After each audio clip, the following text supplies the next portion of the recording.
आप सभी भाई-बहनों का आध्यात्मिक ज्ञानात्मक चैनल की ब्रह्म मुहूर्त ज्ञान उपदेश कक्षा में एक बार फिर स्वागत है। आज की चर्चा एक शब्द विडंबना को लेकर करने जा रहे हैं। देखिए, हमारी चर्चाओं में कभी-कभी कुछ ऐसे शब्द मुख द्वारा निकल जाते हैं किसी बात को समझाते हुए। वही फिर शब्द ही कुछ अलग रूप में एक नए वीडियो का एक आधार भी तैयार करते हैं। देखिए, स्थितियाँ जैसे-जैसे शास्त्रों की आपको में समझ में आएगी, आपका हमारा मिला हुआ जीवन बहुत ही अनमोल है। इस अनमोल जीवन को यदि आप और हम विषय भोगों की आसक्ति में संसार को पाने में या संसार को इकट्ठा करने में यदि बिताते हैं, तो ये कोई विशेष उपलब्धि नहीं है। भले ही वर्तमान मिला हुआ जीवन में सुख-सुविधा के साधन प्रचुर मात्रा में उपलब्ध भी हों, लेकिन ये विषय भोग देर सवेर आपको में अचेत करते हैं। आरंभिक स्थितियों में तो देखिए मनुष्य को परमात्मा स्थितियाँ अच्छी लगती हैं, भोग विलास अच्छे लगते हैं। अक्सर सत्संग की स्थितियों को विशेष रूप से देखिए कलयुग में भारत जैसे देश में तो देखिए कहीं न कहीं देखने में मिल ही जाती हैं। लेकिन सत्संग की स्थितियाँ चर्चा तक ही सीमित अर्थों में रहती हैं। हम तो देखिए लगभग प्रतिदिन पिछले 6 वर्षों से सुबह ब्रह्म मुहूर्त ज्ञान उपदेश कक्षा में कुछ गंभीर विषय उठाते हैं और अब हम दिन में देखिए आध्यात्मिक ऑक्सीजन के अंतर्गत कुछ पंक्तियों के रूप में कुछ शब्दों को आधार में लेते हुए एक संक्षेप में 2-3 मिनट की कुछ वीडियो में कुछ बात रखते हैं और शाम को आपके प्रश्नोत्तर ज्ञान कक्षा में जो पहले संध्या बेला ज्ञान कक्षा की वीडियो प्रसारित होती थी, उसमें कुछ आपके प्रश्नों को या संसारी स्थितियों को जो आपके इर्द-गिर्द आपके हमारे व्यवहार में, सरकारी विभागों में या राजनीतिक दलों से संबंधित सरकारी तंत्र में जो-जो स्थितियाँ कुछ संज्ञान में आती हैं, उन सभी स्थितियों को हम प्रकृति के 3 गुणों से जोड़ते हुए समझाने का एक प्रयास करते हैं। क्योंकि ये संपूर्ण भौतिक प्रकृति त्रिगुणात्मक है। तमोगुण, रजोगुण, सतोगुण। पिछले लगभग 6 वर्षों से हमने जो 3100 वीडियो प्रसारित किए हैं, उन सभी वीडियो में प्रत्यक्ष रूप से या अप्रत्यक्ष रूप से कहीं न कहीं इन 3 गुणों की चर्चाएँ आती हैं। क्योंकि वेदों के ज्ञान में स्पष्ट शब्दों में 3 तत्वों को नित्य कहा गया है। माया, माया का अभिप्राय प्रकृति, प्रकृति का अभिप्राय 3 गुणों से है। और साधारण मनुष्य संसारी भाषा में जिसको माया कहता है, प्रकृति कहता है, वो तो देखिए पृथ्वी, जल, अग्नि, वायु, आकाश है। और पृथ्वी तो देखिए इस ब्रह्मांड का एक अंतिम घटक है। यानी कि इन सभी स्थितियों को आपको हमें यथार्थ रूप से समझना चाहिए। देखिए, विडंबना का जो मूल अर्थ मेरे समझ में आया है, ये एक बहुत ही आश्चर्यजनक स्थितियाँ हैं। अब देखिए बात चर्चाएँ करते हैं, उस पर सहमति भी जताते हैं, लेकिन व्यवहार में आपके हमारी दिनचर्या में ये वास्तविक स्थितियों से हम दूर हट जाते हैं। जब वास्तविक स्थितियाँ, यथार्थ स्थितियाँ उनसे आप दूर हटते हो, तो आपका हमारा जीवन अर्थ और काम के इर्द-गिर्द ही घूमता है। ये धर्म की स्थितियाँ कमज़ोर पड़ने लगती हैं। धर्म का अभिप्राय उस सात्विक स्थिति से है, जो आपके हमारे जीवन में नितांत आवश्यक है। धर्म जितना मजबूत होगा, उतना हम विडंबना जैसी स्थितियों से, ये भोग विलासिता की जो एक आश्चर्यजनक स्थितियाँ हैं, देखिए मनुष्य कहता कुछ और है, मन में कुछ और उसके बात रहती है। तो ये सभी स्थितियाँ आपके हमारे व्यवहार को कहीं न कहीं विशेष स्तर पर देखिए आपका हमारा आध्यात्मिक जीवन आरंभ हो ही नहीं पाता। भौतिक जगत में ही आपकी हमारी उड़ान कहो, छलांगे कहो, एक भाग-दौड़ कहो, वो निरंतर बनी रहती है।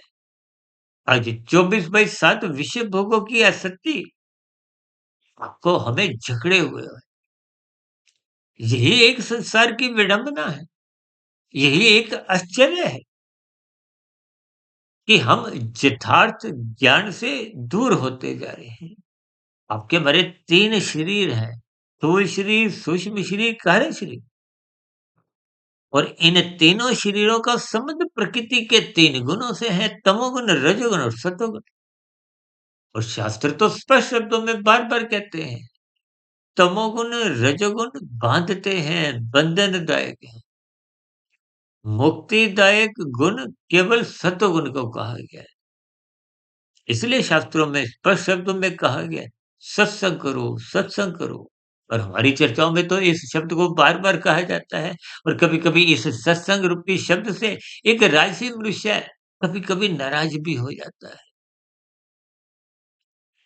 देखिए, सत्संग का जो अर्थ क्या है? सत्वगुण का संग करना। सत्वगुण का संग करना ही सत्संग है।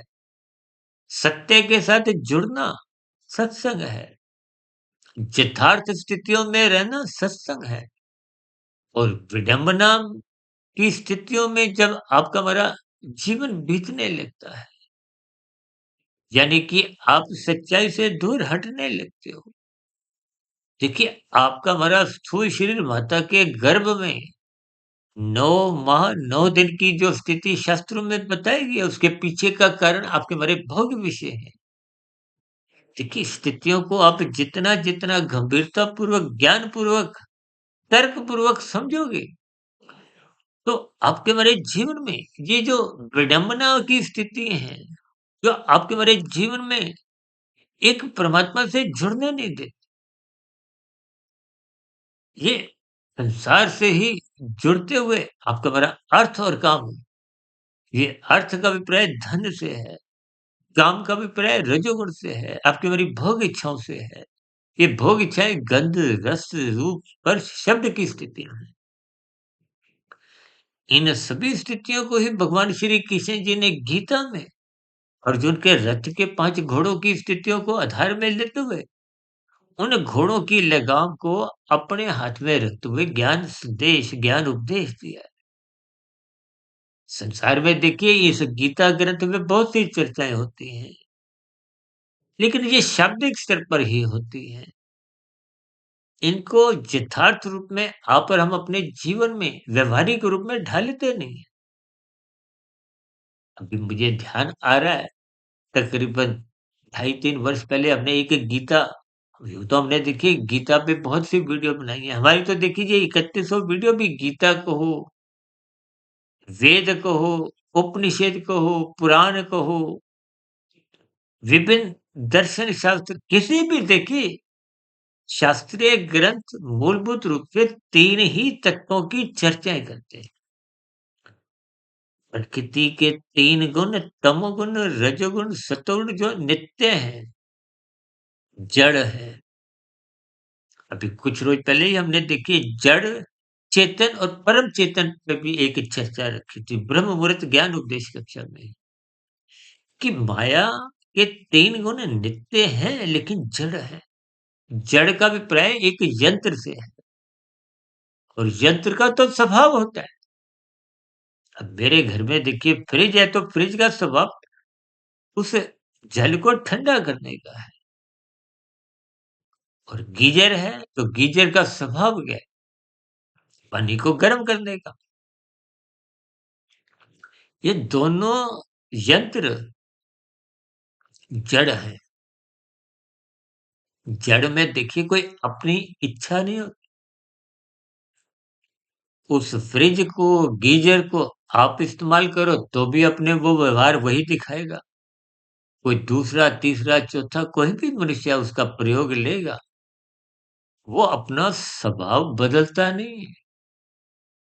इसी तरह ये जो माया है, प्रकृति है, इनके भी अपने-अपने स्वभाव हैं। उन स्वभावों को आप पहचानते नहीं, समझते नहीं, तो यथार्थ स्थितियों से आप दूर होते जाते हो, संसारी स्थितियों में खोने लगते हो। यही तो जीवन की एक विडंबना है, जिसके फलस्वरूप हमारा मिला हुआ जीवन तो देखिए निरंतर छोटा होता जा रहा है। आज संसार में देखिए, सर हम देखिए जन्मदिन की एक कोई पक्ष नहीं लेते। विशेष रूप से देखिए 50-60 वर्ष की आयु के बाद जो मनुष्य जन्मदिन या शादी की सालगिरह या और कुछ राजसी स्थितियों में अधिक रुचि बनाए रखते हैं, ये सभी स्थितियाँ देखिए परमात्मा से आपको में दूर करती हैं। बचपन अवस्था में तो देखिए स्थितियाँ बहुत होती हैं, बच्चों की उमंग उल्लास को देखते हुए ये जन्मदिन की स्थितियाँ मनाना एक अच्छी बात है। क्योंकि भौतिक स्तर पर भी बच्चों की अभी कोई भौतिक शिक्षा के प्रति भी कोई रुचि नहीं होती। इसलिए तो आजकल देखिए प्ले स्कूल जो चले हैं, नर्सरी कक्षाएँ ये इनमें बच्चे कुछ खुशी-खुशी नहीं जाते। अगर वहाँ खेलने की स्थिति ये प्ले स्कूल नाम तो इसीलिए रखा गया ना कि उसको वहाँ पे एक मन बहलाने की स्थितियाँ, खेल-खेल में। देखिए बच्चों की तो खेल में ही रुचि होती है, खाने में रुचि होती है। ज्ञान लेने में तो रुचि होती ही नहीं है। अब बुद्धि का विकास करने के दृष्टिकोण से वो खेलने-खेलने में, खिलाने में, खेलने में, इन सभी स्थितियों में बच्चे का एक बुद्धि का विकास भौतिक स्तर पर किया जाता है। देखिए पहले तो गुरुकुल हुआ करते थे। गुरुकुल में बच्चों का आरंभ से ही भौतिक शिक्षा के साथ-साथ आध्यात्मिक ज्ञान विकसित किया जाता था। आज देखिए ये सभी स्थितियाँ लगभग समाप्त हो गई हैं या कमज़ोर हो चुकी हैं। इन सभी स्थितियों का अभिप्राय क्या है? हम तो बार-बार देखिए कहते रहते हैं गीता का 13वां-14वां अध्याय पढ़ो। इस गीता ग्रंथ को आप जितना-जितना क्रमबद्ध तरीके से समझोगे, अपने जीवन में उसको टटोलोगे, वो आपके हमारे जीवन की व्यावहारिक स्थितियाँ हैं। जबकि संसार की, विषय भोगों की जितनी भी स्थितियाँ हैं, देखिए आप और हम अपने जीवन में 5 भोग्य विषयों को ही पकड़ने के लिए भाग-दौड़ करते हैं और भाग-दौड़ करते-करते पकड़ भी लेते हैं, पकड़ के भोगते भी हैं। भोगने से आपको में कुछ तृप्ति होती है, लेकिन वो बहुत ही अल्पकालिक होती है। बार-बार उन विषय भोगों की शक्ति को हो, पुनरावृत्ति को हो, कभी-कभी देखिए कुछ भाई-बंधु ऐसी शिकायत करते हैं, आप बार-बार कहते हो सत्संग करो, हमें तो बात समझ में आ गई है। देखिए जब आप भोजन बार-बार करते हो, वो किया हुआ भोजन का एक स्थितियाँ देखिए सुबह अभी कुछ समय बाद मैं नाश्ता मैं भी लूँगा, फिर दोपहर को भी भूख लग जाती है, शाम की, रात की ये सभी स्थितियाँ देखिए भोजन बार-बार चाहिए। इसी तरह भजन चाहिए, भजन में देखिए ये सत्संग की स्थितियाँ, गुरु के प्रवचनों को, शास्त्रों को स्वाध्याय, ये सुनने पढ़ने की सब स्थितियाँ आ जाती हैं। हम तो बार-बार कहते हैं ब्रह्म मुहूर्त में उठो, उठो।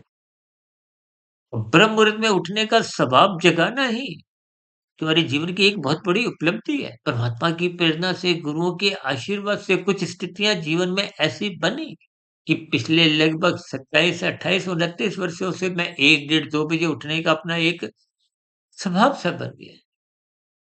इन सभी स्थितियों में रुचि होने के कारण ही शास्त्रीय ग्रंथों को पढ़ने की स्थितियाँ, उस पर चिंतन मनन, फिर शोध की स्थितियाँ, ये आपको मैं कारण पे लेके जाती है।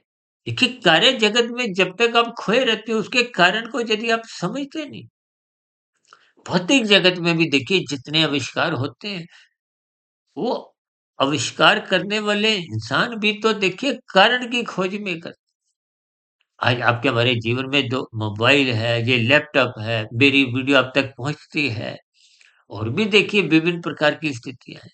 तो जिन मनुष्यों ने इन भौतिक यंत्रों का आविष्कार किया, अपने जीवन को लगाया, उनकी भी देखिए कोई निंदा नहीं है। लेकिन इन सभी स्थितियों का आपको सदुपयोग करना है। सदुपयोग का अभिप्राय इनकी सात्विक स्थितियों से जुड़ना है। यदि खेल तमाशों से, राजसी स्थितियों से आप जुड़ते हो, मनोरंजन की स्थितियाँ बनाते हो, जब तामसी स्थितियाँ, अश्लील स्थितियाँ, कुछ रोज़ पहले हमने देखी एक अश्लील स्थितियों पर भी कोई चर्चा रखी थी, क्योंकि कुछ समय पहले कुछ चर्चाओं में कोई ऐसी स्थितियाँ, अश्लील बातों के ऊपर कुछ एफआईआर, कुछ लोगों का विरोध समाज के स्तर पर न्यायालय में भी बात पहुँची।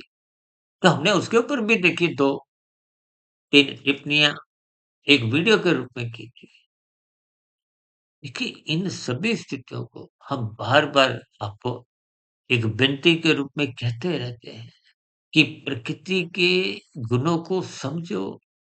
स्वयं भगवान श्री कृष्ण जी ने गीता में इन 3 गुणों के ज्ञान विज्ञान को गूढ़तम ज्ञान शब्द से जोड़ा है।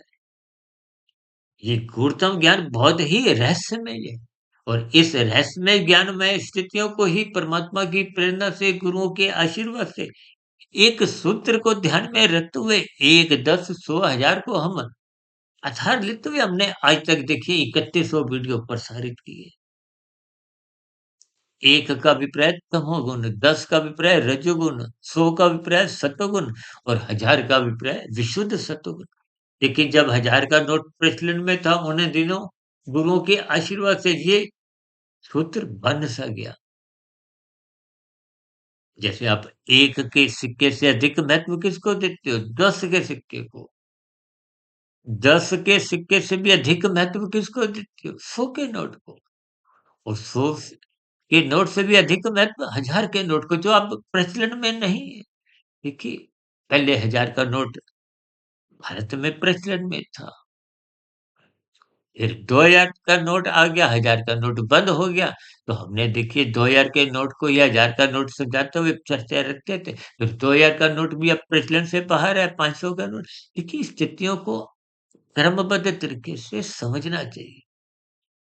यूँ ही संसार में रहते हुए भोगों को पकड़ते-पकड़ते, भोगते-भोगते आपका मेरा जीवन बिगड़ता जा रहा है।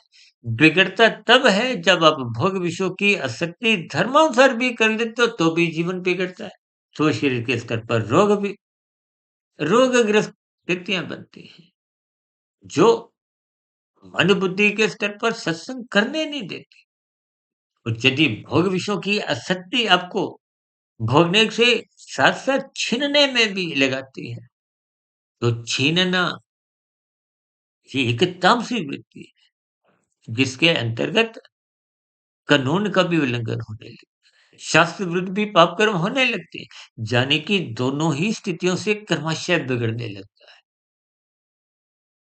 अब कर्माशय बिगड़ते-बिगड़ते फिर संस्कार बिगड़ते हैं। देखिए, स्थूल शरीर के स्तर पर आप जैसे-जैसे कुछ क्रिया करते हो, कर्माशय बनता है और कर्माशय से संबंधित संस्कार बनते हैं। ये कारण शरीर में। फिर हम अपनी चर्चाओं में बार-बार कहते हैं ना, भ्रम से ही कुसंग से बचो। इस स्थूल शरीर के स्तर पर आदतें बिगाड़ता है। फिर उनकी पुनरावृत्ति आप करते हो ना, तो फिर मन बुद्धि के स्तर पर स्वभाव बनने लगता है।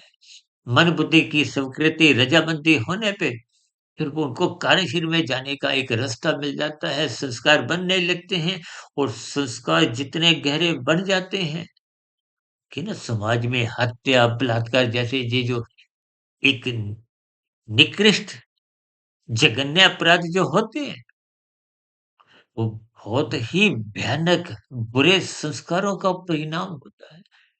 देखिए, संस्कार रहते तो कार्य शरीर में है, लेकिन ये प्रकट सूक्ष्म शरीर और स्थूल शरीर के स्तर पर क्रिया में होते हैं। मन बुद्धि के स्तर पर विचारों में आते हैं, लेकिन इनका केंद्र बिंदु क्या है? वो कार्य शरीर। जैसे भूकंप आता है ना, तो अक्सर समाचारों में आता है कि उसका केंद्र बिंदु वहां था। कि कार्य शरीर को जब तक आप नहीं समझते, और मेरे संज्ञान में तो आज तक देखिए 90% लोग ऐसे मिले हैं जिनको अपने कार्यशील का कभी नाम ही नहीं सुना। अब जिस कार्यशील का आपने नाम ही नहीं सुना, तो फिर उसकी क्या-क्या एक कार्य है। देखिए, जन्म-मरण स्थूल शरीर का होता है। माता के गर्भ में आपका हमारा स्थूल शरीर का निर्माण आरंभ तभी होता है, जब सूक्ष्म शरीर, कारण शरीर, आत्मा और परमात्मा का प्रवेश होता है। देखिए, सूक्ष्म शरीर, कारण शरीर भले ही जड़ हैं, माया के हैं, ये तब तक बने रहते हैं जब तक आपका हमारा 84 लाख प्रकार की योनियों में जन्म-मरण की स्थितियाँ बनी रहती हैं। इन सभी स्थितियों को देखिए, आत्मा ज्ञान स्वरूप है, परमात्मा आनंद स्वरूप है। ये जो हम कहते हैं ना सुख पाने की प्रवृत्ति, वहाँ पर हम देखिए आनंद चाहते हैं। अब कोई भी मनुष्य सुख, दुःख का मिश्रित नहीं चाहता, और संसार में ऐसा कोई सुख है ही नहीं, जिसमें दुःख ना हो। और स्वयं भगवान श्री कृष्ण जी ने तो इस जगत को ही दुखालय कहा। अब जगत को ही दुखालय कहा है, तो फिर उसके पीछे का राज आपको हमें समझना चाहिए, कि यहाँ दुःख बने रहते हैं। एक वीडियो हमने बनाया था 5-6 वर्ष पहले, त्रिविध ताप के, स्वयं के कर्मों के भी आपको में दुःख तो आते ही हैं, दूसरों के कारण भी आते हैं, बाद में भले ही भरपाई हो जाती है। तो भौतिक प्रकृति में भी तो देखिए, ये गर्मी, सर्दी, बाढ़, भूकंप, इन स्थितियों के कारण भी दुःख आते हैं। इसलिए इस जगत को दुखालय कहा है। और एक साधारण मनुष्य की विडंबना देखिए, हम इस जगत को ही सुखालय बनाने का अनादिकाल से एक प्रयास करते आ रहे हैं, और आज भी कर रहे हैं। यही एक विडंबना है। आत्मा से जुड़ने की कोई उत्सुकता नहीं है, जिसके कारण आपका हमारा सत्संग श्रद्धापूर्वक हो नहीं पाता। जब श्रद्धापूर्वक सत्संग ही नहीं होता, तो फिर चिंतन मनन की स्थितियाँ तो संभव ही नहीं। देखिए, आप जो भी सत्संग करते हो, उसकी भी तो एक्सपायरी डेट आ जाती है। ये रजोगुण कमज़ोर करता है। यूँ तो देखिए श्मशान घाट में आपको मैं जब मृत्यु की स्थितियाँ प्रत्यक्ष देखने को मिलती हैं, तो आपके भीतर में कुछ वैराग्यमय स्थितियाँ उत्पन्न होती हैं, लेकिन वो क्षणिक होती हैं। जैसे ही उस वातावरण से बाहर आया, स्कूटर गाड़ी स्टार्ट की, सड़क पर आए, तो संसार की स्थितियाँ पुनः आपको हमें उसी स्थितियों में, यही एक विडंबना है। फिर मैं बीच में बात कहते-कहते रह गई। देखिए, हमने एक गीता के ऊपर भी वीडियो बनाई थी कि गीता पढ़ी हुई है। और अक्सर देखिए, लोगों के घर पे गीता ग्रंथ या और भी कोई धार्मिक ग्रंथ किसी भी रूप में, बात तो एक ही है। यानी कि गीता र पढ़ी है। अब पढ़ी का मतलब जस्ट वो लाइंग है, रखी हुई है। और एक स्थिति है पढ़ी, पढ़ने से है, रीड करने से है, अच्छी बात है। आरंभिक स्तर पर देखिए शब्द ज्ञान होता है, फिर उसको समझना होता है, फिर उस पर गहरे अर्थ ढूँढने होते हैं। अभी कुछ रोज़ पहले ही हमने देखिए शास्त्रीय आदेशों को, उपदेशों को एक बादाम, अखरोट से जोड़ते हुए चर्चा रखी, कि संसार को हमने काजू किशमिश से जोड़ते हुए, क्योंकि संसार जैसे काजू बादाम आप प्लेट में रखे, उठा के मुंह में रखे, स्वाद आ गया प्रत्यक्ष रूप से। और शास्त्रीय बातें समझ नहीं आती। अब तो मेरी चर्चाओं के विशेष रूप से देखिए ब्रह्म मुहूर्त ज्ञान उपदेश व्याख्या की ऐसी कितनी वीडियो है, कितने लोगों ने मुझे, हमारे जानने वालों ने ही कहा कि आपकी वीडियो हमारे ऊपर से ही निकल जाती है। देखिए, ऊपर से निकलने का अभिप्राय है क्या? कि जब आप प्रकृति के 3 गुणों को समझते नहीं, आत्मा परमात्मा का तो सजातीय संबंध है, आत्मा ज्ञान स्वरूप है, परमात्मा आनंद स्वरूप है। आत्मा को परमात्मा के सम्मुख होना है, आनंद माँगना नहीं है। सूर्य के सम्मुख होते आपको सूर्य की किरणें अपने आप मिलती हैं। तो आनंद की झलकें भी परमात्मा से अपने आप ही सबको मिलती हैं। और इसलिए हम बार-बार कहते हैं ब्रह्म मुहूर्त में उठो, वो सतोगुण की शुद्धतम स्थिति है। उसी स्थिति का ही अधिक से अधिक लाभ उठाने के दृष्टिकोण से मैं है कि 1 डेढ़ 2 बजे उठ जाता हूँ। क्योंकि उठने के बाद वो सात्विक स्थिति होती है। एक बार हमने वीडियो बनाया था ब्रह्म मुहूर्त 2 घंटे 40 मिनट, 8 घंटे और 24 घंटे। और जो मायातीत की स्थिति को पहुँच जाते हैं, जैसे वेदों का जो सरलीकरण मायातीत महापुरुषों ने उपनिषदों में किया वो मायातीत की स्थिति, उनके जीवन में चौबीसों घंटे ब्रह्म मुहूर्त रहता है।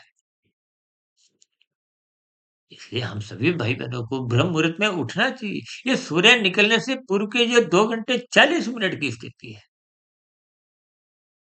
देखिए स्थितियों को आप जितना अधिक गंभीरतापूर्वक लोगे, तो ये शास्त्रीय बातें समझ में आते-आते आपके हमारे जीवन में जब आपके व्यवहार में दिनचर्या का हिस्सा बन जाती है, तो फिर संसार के विषय भोगों से मनुष्य का एक ज्ञानपूर्वक वैराग्य जगने लगता है।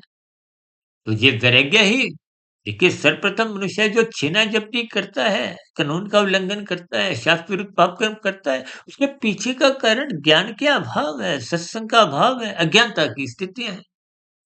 क्योंकि कर्मफल सिद्धांत में आज आपने जितना भी कानून का भी उल्लंघन किया, उसकी भरपाई भी आपको दंड रूप में कर्मफल सिद्धांत के अंतर्गत भुगतनी पड़ती है। जब ये बात समझ में आएगी तो किसी भी प्रकार का देखिए कोई हेरा-फेरी, ठगी, चोरी, डकैती ये सब समाप्त हो जाए। लेकिन इन सभी स्थितियों को मनुष्य समझता नहीं। यही एक विडंबना है कि आज हमने विडंबना शब्द को आधार में लेते हुए चर्चाओं को परमात्मा की प्रेरणा से, गुरुओं के आशीर्वाद से इस ब्रह्म मुहूर्त समय विशेष में कुछ स्थितियों पर प्रकाश डाला है। हालाँकि देखिए मेरी स्वयं की स्थिति भी आप भाई-बहनों के समान मायाबद्ध की ही है। लेकिन महात्मा की प्रेरणा से, गुरुओं के आशीर्वाद से, ब्रह्म मुहूर्त समय विशेष में इन सभी स्थितियों पर बार-बार चिंतन करते रहने से जीवन में कुछ सात्विक स्थितियाँ मजबूत बनने लगती हैं। ये सात्विक स्थितियाँ मजबूत बनने पे ही कर्म योग, ज्ञान योग, भक्ति योग की स्थितियाँ गति पकड़ती हैं। यही साधना है, यही कमाई है। इस कमाई को अर्जित करने में ही आपकी बड़ी समझदारी है। देखिए भौतिक उपलब्धि तो जीते जी भी काम नहीं आती। जबकि आध्यात्मिक उन्नति तो मरने के बाद भी काम आती है।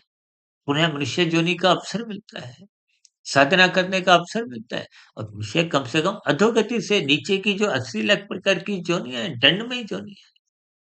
देखिए कुल योनियाँ 84 लाख, उस 84 लाख में इतना बड़ा आंकड़ा नीचे का 80 लाख, 20 लाख तरह की वनस्पति योनियाँ, 9 लाख तरह की जल में रहने वाली योनियाँ, 11 लाख तरह के कीड़े-मकोड़े, कीट-पतंगे, 10 लाख तरह के पक्षी और 30 लाख तरह के पशु।